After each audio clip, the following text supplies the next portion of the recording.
俄罗斯国防部证实，已经通过苏34战斗轰炸机成功发射匕首导弹。不过，报道中并未提及发射的具体时间和地点。作为俄罗斯近年来名气最高的导弹，从一开始就受到了外界强烈关注，尤其是在乌克兰战场。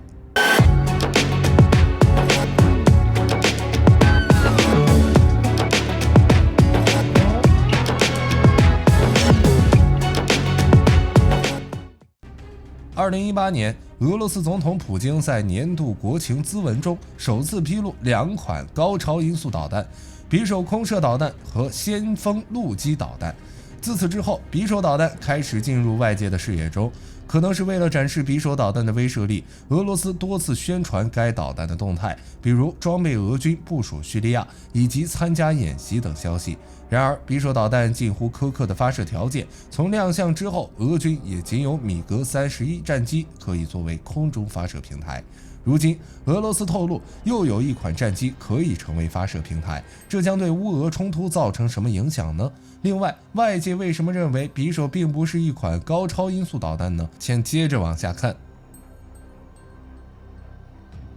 根据俄罗斯国防部的报道，在此次试射中，是由飞行员马克西姆·斯蒂凡诺夫驾驶苏34战机完成的。根据资料显示，马克西姆是俄罗斯功勋飞行员，被授予俄罗斯英雄称号。曾在一次作战任务中驾驶的苏35战机被防空系统击中，但最终仍然完成了作战任务。根据马克西姆透露，在一次实战中，他所驾驶的苏34战机首次发射匕首导弹。此外，还有消息表示，在2023年，俄军就已经通过苏34战机发射匕首导弹，但俄罗斯官方当时并未证实这一消息。作为近年来俄罗斯最知名的导弹，匕首导弹是在2018年由普京在国情咨文中公开，随后便得到俄罗斯媒体的大量宣传。在乌俄冲突爆发之后，匕首导弹就开始投入实战。在2022年3月，空天军通过发射匕首导弹击毁乌军一处大型导弹与航空弹药库，这也是匕首导弹的首次参与实战。根据俄罗斯官方公布的消息显示，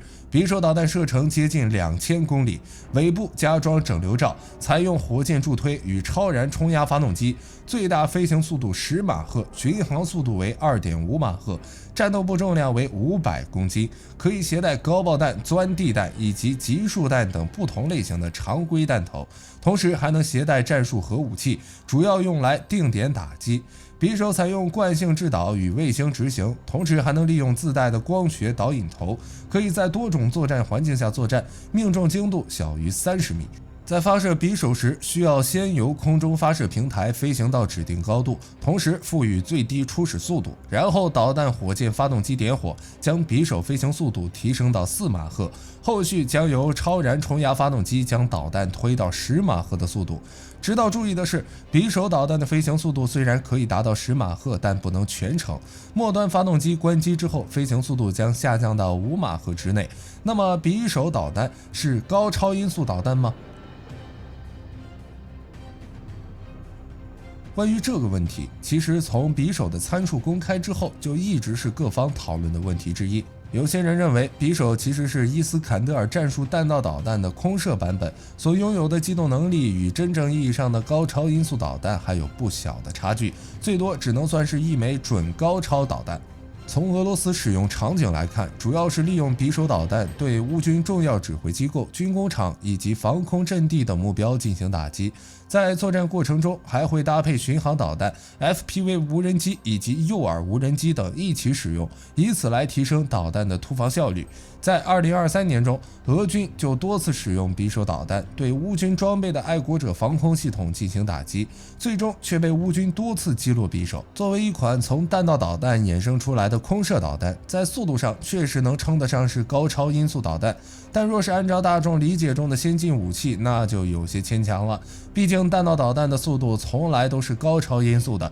就连现代导弹的鼻祖德国 V2 的最大速度都能达到4.8马赫。简单来说，各国所定义的高超音速导弹，首先速度需要达到5马赫以上，其次是在整个飞行过程中，导弹需要拥有机动能力。从速度与机动性2点出发，现代意义上的高超音速导弹通常指2种武器系统。其一是高超音速滑翔导弹，其二是高超音速巡航导弹。前者在发射初期会像一枚弹道导弹一样，被火箭推动到达极高的速度，直到冲出大气层，但在接下来的过程中就与弹道导弹不太一样了，并不会像弹道导弹那样在大气层外划出一条容易预测的抛物线，而是在发射后不仅重新进入大气层，并依靠升力外形，在不使用发动机的情况下飞越数千公里，直到抵达目标上空。而高超音速巡航导弹则是另一种完全不同的武器系统，在整个飞行过程中一直都具备机动能力的，拥有其他导弹无法比拟的超强机动性能，同时也不需要通过势能转换动能。所以火力军觉得匕首最多算是一种制导弹道导弹，因为在大部分飞行阶段，匕首的表现是与弹道导弹一致的。然而事实上，由伊斯坎德尔导弹改进而来的匕首采用了20世纪80年代冷战时期的技术，并非高超音速技术。另外，伊斯坎德尔导弹的设计特点决定了匕首在大气层中进行长距离滑翔的能力不足，并且严重缺乏横向机动能力，在改变弹道方向无法与真正意义上的高超音速武器相比。这就意味着匕首还是可以被目前服役的先进反导系统拦截。比如在乌克兰战场上，乌军就曾利用爱国者防空系统拦截数枚匕首导弹。此外，匕首另一缺点就是命中精度不够。空射高超音速导弹的优势是可以通过空中平台进行大范围机动，但相较于地面发射的弹道导弹，空射导弹想要精确打击目标，需要依赖制导系统来纠正飞行路线。但俄罗斯的卫星导航系统的精度较弱，并且匕首导弹也并不具备末端雷达制导能力，无法对移动目标实施打击，所以与火力军心目中的高超音速导弹相比，匕首还是差了点意思。那么在苏34可以发射匕首导弹之后，又能造成怎样的影响呢？苏34战斗轰炸机是俄罗斯为了取代苏34研发的战机，采用并列双座设计。在战机外形上的最大特点是采用了扁平式机头与压翼设计，因此又被称为鸭嘴兽。最大航程4000公里，作战半径可以达到1100公里。另外，苏34还可以通过增加3个副油箱来进一步提升航程。在参数方面，苏34战斗轰炸机配备了一具 V004 多普勒脉冲被动电子扫描阵列雷达，针对战斗机大小的空中目标，最大探测距离达到150公里。另外，还能探测追踪地面与水面目标。在俄罗斯空天军的战术飞机平台上，苏34是最适合搭载匕首导弹的，因为苏30、苏35、米格29以及苏57这类的战机虽然都是多用途战机，但主要任务还是夺取制空权，导致这些战机很难长时间挂载重达3.8吨的匕首导弹。不过苏34不同，其机腹位置的中部挂架可以满足挂载大尺寸导弹的需求。另外，苏34战斗轰炸机毕竟是俄罗斯近些年装备的作战平台，在自动化程度、态势感知能力以及自卫能力等方面，性能还是可以的。在集成匕首导弹之前，苏34战机配备的最远射程导弹为 KH-69防区外空地导弹，是在 KH-59MK 基础上发展而来，射程为400公里。而在配备匕首导弹之后，苏34战机具备了对2000公里外目标发动打击的能力，再加上作战半径，足以让苏34战机变身成为具备战略打击能力的空中平台。值得注意的是，俄军在苏34战机上集成匕首导弹，除了提升打击能力以外，还有着其他的目的。一方面，俄罗斯想让苏34战机证明挽回俄罗斯航空工业的声誉，从而改善国际贸易成绩。近些年来，俄罗斯方面一直大力宣传苏34战机的对地打击能力，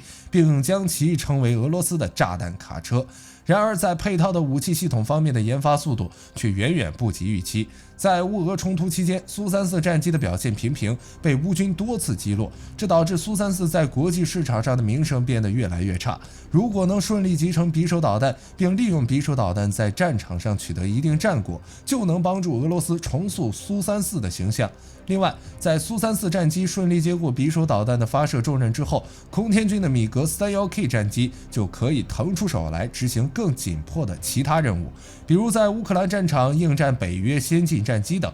然而，值得注意的是，在俄罗斯媒体表示，苏34战机可能无法发挥匕首导弹的全部性能。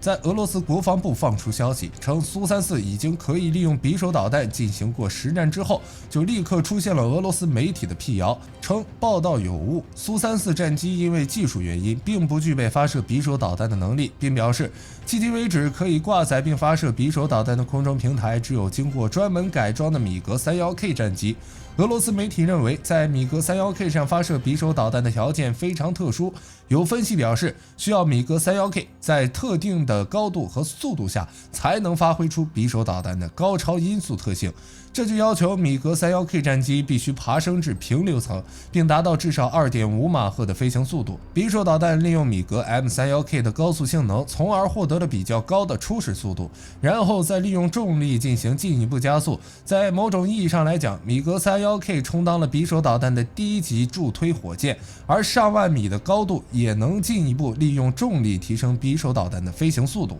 这种独特的发射方式，就是为了尽可能的释放匕首导弹的性能。然而，这也暴露了匕首导弹的一个明显弱点，那就是对空中平台的高度依赖性。对比之下，苏34虽然也能携带匕首导弹，但作为一架前线战术轰炸机，苏34最大飞行速度仅有 1.8 马赫，最大升限仅有 1.5万米。但匕首导弹的发射条件已经超出了苏34战斗轰炸机的能力范围。相比之下，作为高空高速截击机的米格31K，拥有最大飞行速度3马赫，最大升限 2.4 万米，绝对有资格成为俄空天军装备的空中平台中匕首导弹的最佳发射平台。不过，值得注意的是，从俄罗斯媒体报道中了解到，即便是在米格31K上发射，匕首导弹在巡航阶段也只能达到6马赫的速度，末端突防速度可能不足5马赫，要不然也不会被乌军爱国者防空系统拦截多次。所以，火力军认为，匕首导弹并非现代意义上的高超音速导弹，